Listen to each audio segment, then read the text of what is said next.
Good morning. We are extremely pleased that you are here. It is good to come together for the purpose of co-creating. Do you agree?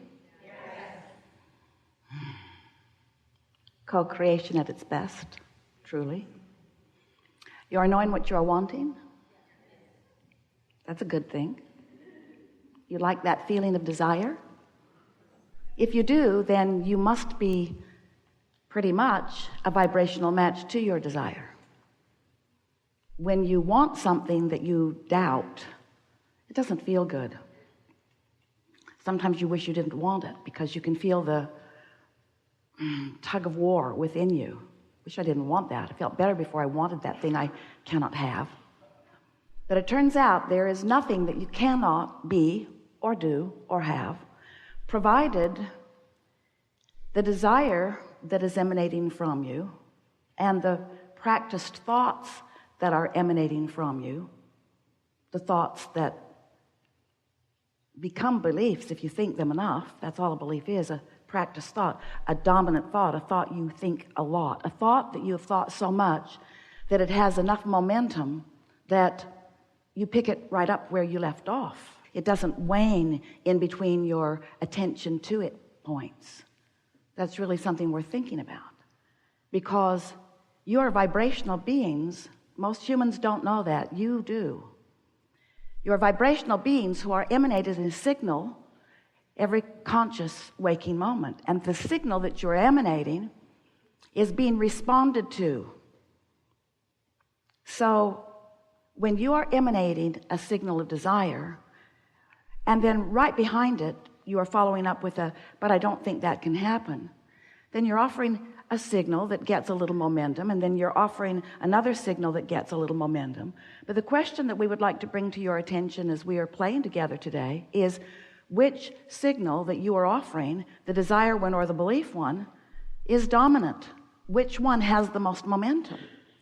And if you really want to know which one has the momentum, look at what's happening in your life experience, because what you think and what you get is always a match. So here's how it is. I'm going to give this to you quickly because we know that you've been listening to us for a while. You know this, but it's a good basis to get active within you before we begin here. You are not just the you that you know in your physical body. There is a larger part of you who is non-physical. Humans often refer to this part as your soul, your God force. We call it your inner being, but it's that source energy part of you who is eternal. That source energy part of you who existed before you came into this physical body. But the important thing that many humans do not realize is that not only does that non-physical part of you exist before you came into this physical body, it still exists while you are here in this physical body. And there is a relationship between you in the physical flesh, blood, and bone and that non-physical part of you all day, every day. And when you recognize that there is this relationship and that your emotions are your key to understanding what relationship you have with that non-physical part of you in any moment in time, now you've got conscious awareness of your active guidance system, and now you have the probability of really living happily ever after, of doing what you came to do, and so much that you are picking up along your physical trail as new desires. So that non-physical part of you is the source within you. Some want to call that God. We want to call it the non-physical, eternal, continuous part of you. And we also want you to realize that right here and now, while you are focused in any conversation that you're having, that non-physical part of you is flowing to you and through you. And you can tell how good the sync up is. So, for example, when you are holding someone as your object of attention and you are appreciating them, you are loving them, you're just feeling the wholeness of who you are as you are focused upon them. There's no contradiction between your focus in this moment and the focus of Source, who is always focusing with you and through you. And so the resulting emotion is that resonant feeling of well-being, that resonant feeling of love. Esther was looking at her grandson Luke the other day. She just could not explain the alignment with source that she was having at the same time as she was focused on this kid. There are not words to describe, and it would be good if you didn't try so hard to find so many, to describe what true resonance with source is. And when you're focused upon something that you don't like, well, then that resonance is clouded, and resistance is what you feel, and that's what negative emotion is every single time. So we'll talk more about that as we're moving forward here today. But it is our desire to assist you in, first and foremost, understanding the magnificence of who you are. If we can say something today that will help you to lighten up on yourself just a little bit, if you can find more unconditional love about yourself, it would be so good for you. Because when you focus in your experience and you find reasons or conditions to not appreciate yourself or anyone, someone else, for any reason, you hold yourself in a discordant vibration. And the result is you don't feel good in the moment. But another result is, in that moment of negative emotion, you are actually practicing a thought and therefore encouraging a momentum of that thought, and therefore turning that thought that started out soft and simple and unimportant, not very much of a determination in what comes to you in terms of your point of attraction, of turning that thought into something that has enough momentum that it's a full-blown belief that then becomes a central part of your point of attraction. And that's the thing that is so ironic, because you are offering this thought which becomes a belief, and then it becomes a reality for you, and then you believe it. That's the best way for you to really cement a belief in. Offer a vibration that you didn't need to offer until you cause a reality that you didn't want to cause, and now you've got an experience that you have to face. It's reality after all. And then you say, of course I believe it. I lived it. Life taught it to me. And what we want you to understand is that you are teaching life how to be to you. Life isn't being that way to you willy-nilly. You are not here just to have life descend upon you and then observe it and accept it. You are the creator of your own reality. But we love you so much, you don't act like you know it. You are so often just observing things and taking your observation as if it is something that, because it is, then it is your responsibility just to observe it and then to comment on it and then to blog about it, and let's gather some statistics about it, and please, please, please, let's erect monuments about it too, so that no others ever do not accept the belief that we have created about the things that we do not want. Let's pass these beliefs on from generation to generation, because after all, we don't want these little buggers that are coming in to really believe that the world revolves around them. We don't want them to think that life is supposed to be good for them and they're supposed to live happily ever after. We need to teach them. Humans want to pass on what you know.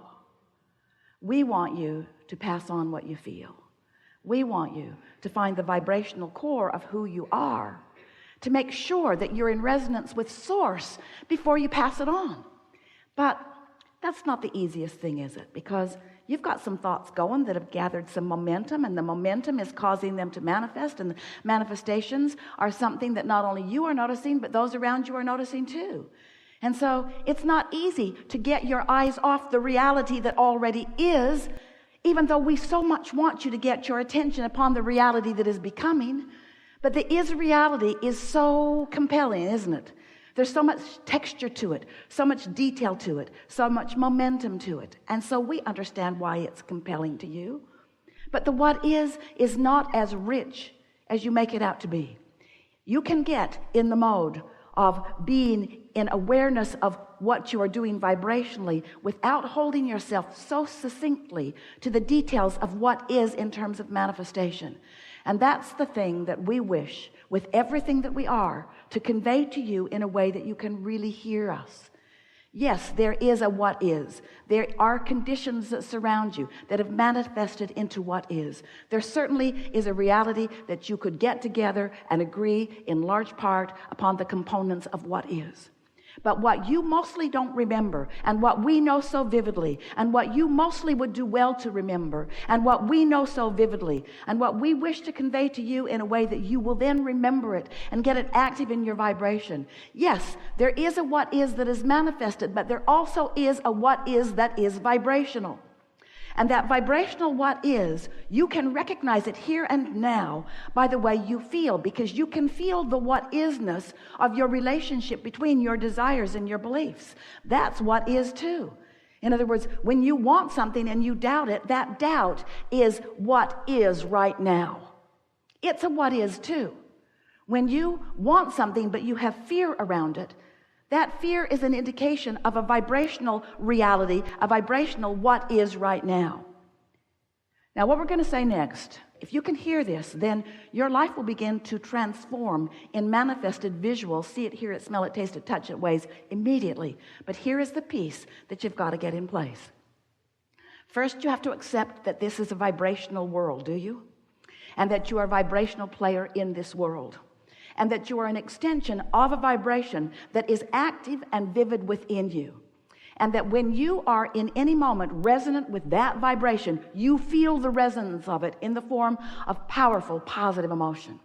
And when you get sideways of it, when your thoughts, when your beliefs have introduced resistance into this equation of your focus right now, you feel the discord. You accept all of that? So here is the piece that we so want you to understand. As you stand here in your vibrational beingness, it is that vibrational beingness that equals your point of attraction. Your point of attraction, that point where you begin the process of turning thoughts into things, of turning something that is a vibration into something that you can realize with all of your physicality. We're talking about creation here. But we want you to understand that unless you get your eye, your sensor, your attention, your focus upon this emotional center that is yours, then you're likely to continue to perpetuate unwanted momentum. You say, there are so many things I want that more money would provide for me. And then even as you're saying it, you're feeling negative emotion because you're thinking, but I don't have that money that I want or need. So you've got both of those vibrations going on. So we say, well, let us help you clean up your vibration. So we talk to you about how you can get some money. And in your mind, you argue with us, well, I've been trying and I'm not getting any. And then we convey to you that there are many people who have been where you are standing. And then you argue with us in your mind that, yeah, you know, but you don't know what their circumstances were.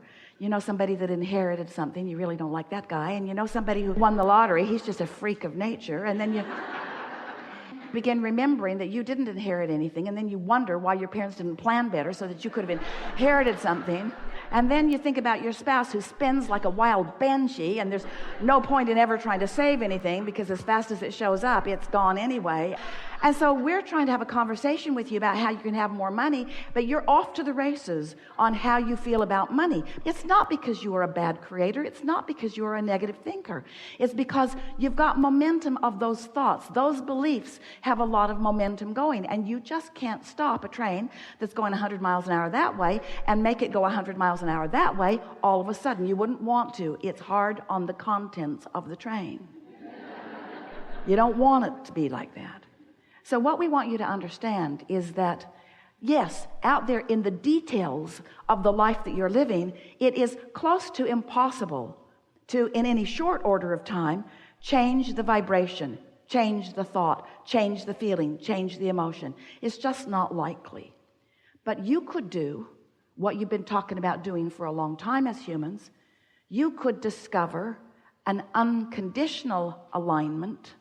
You could find at the heart of that the vibrational core of it. Our favorite part about this conversation is that again and again you came away from resistance and toward alignment all day long.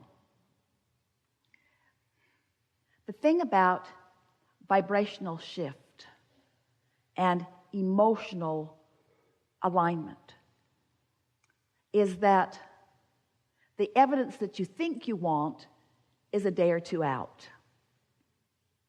The evidence that we want you to want is what took place already, in that feeling of clarity, in that feeling of more eagerness.